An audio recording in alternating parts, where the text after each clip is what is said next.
inirereklamo ngayon sa pamunuan ng Barangay Santo Niño sa Tanawan, Leyte ang maluwang daw na seguridad sa isang regional rehabilitation center doon. Sa panayam po ng programang ito, sinabi ni Kagawad Danilo Cinco na madaling nakalalabas-masok mula sa pasilidad ang mga Child in Conflict with the Law o CICL na inilalagay sa naturang rehab center. Ang iba, umaakyat daw o dumadaan sa likod ng compound para makatakas sa mga ito. Nasasangkot din ang iba sa pagnanakaw sa kanilang lugar. Matatanda sa pasilidad din na ito dinala ang 2 batang sangkot po sa pamamaril sa isang eskwelahan sa Tacloban City. Sabi nila, papalik naman daw yun. Pag alam kong patakaran yan, hindi ata po pwede yan yung lalabas papasok ang mga bata dyan.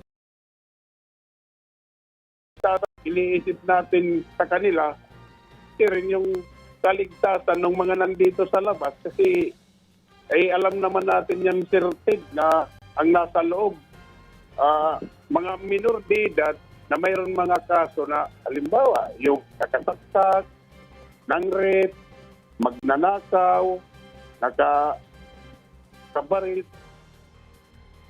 Yan nga po mga kapatid ang tinig ni Kagawad Danilo Cinco. Sa iba pang balita, sapul naman po sa video ang paghabol sa kotseng nakabangga sa Tacloban City. Ilang beses na binusinahan at sinigawan ng mga kasunod na sasakyan ng isang puting kotse. Pero patay mali siya po ang driver nito. Umabot ang habulan hanggang sa San Juanico Bridge. Dito na nga po naunahan at naharangan ang puting kotse. Meron na ring tumulong para makahanap po ng malulusutan ng puting kotse kalaunan.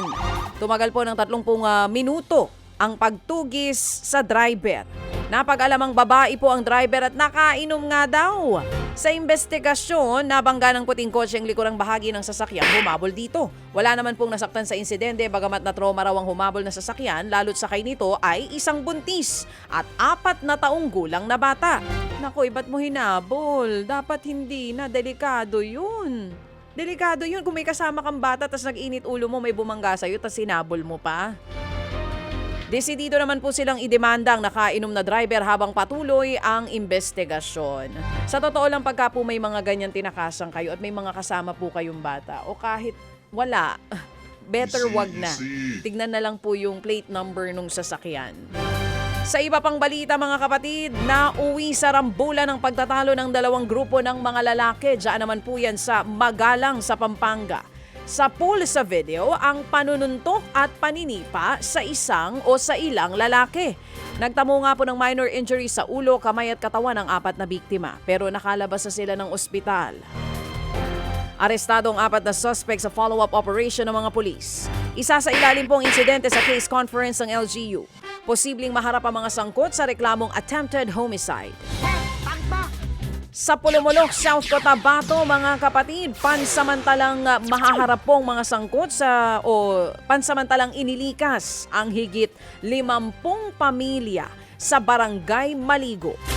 Dahil pa rin po yan sa banta ng landslide at flash flood, bunsod po ng malakas na ulan.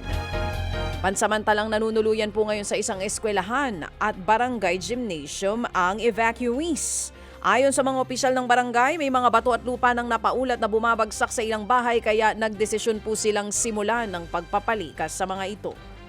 May mga ulat din daw sa mga residente tungkol sa pagkakaipon ng tubig sa lugar.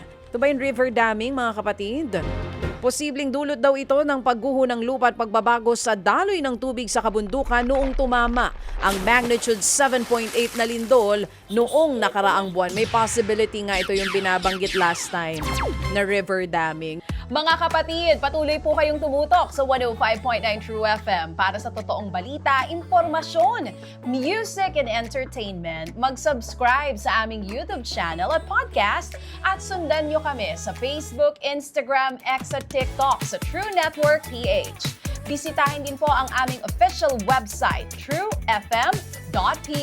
At panoorin din kami sa True TV Signal, Channel 19. Kami po ang 105.9 True FM.